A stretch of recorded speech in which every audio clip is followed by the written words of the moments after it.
เฮ้ยได้หรอวะหน้าได้บ่เองตาหนึ่งเฮ้ยแต่แซงก็แสดงไปรออยู่หรอกถ้าเป็นด้านแซงเนาะอ๋อเห็นมาห่วงว่าท่านหุ่มยินพวานหาอยู่บ้านเฮาหุ่มบ่ดอกห่มน้าได้งวดก็มานี่โอ้บ่ทนหรอกก็บอกกันก็ช่วยเนาะ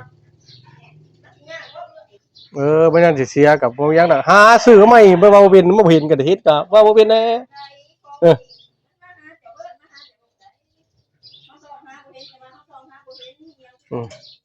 รถมันจอดอยู่แถวบ่พระเนาะ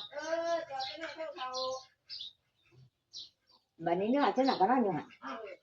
โอ้ยนอนก็เขานอนอยู่เทิงเฮือนนี่รถจอดไปก็ล่าง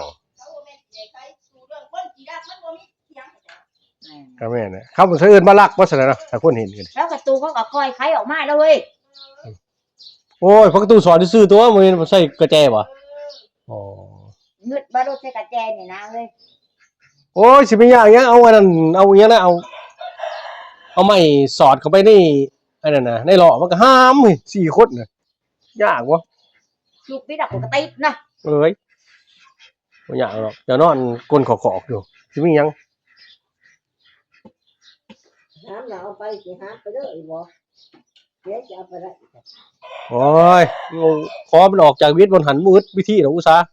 เจอบ่คนขี้รักว่ะโครงการหันออกมาท่งที่จะโคจักออกว่าให้เอาไปรถหั่นดูมาเอาออกจากเสียงออกพระไปติดอยู่บางปุ๊กขออยู่ในพิมพ์จักบ่จักบอกนึกจะติดบ้านหน้าบ้านจะก็บ่ฮู้ว่ารถไผ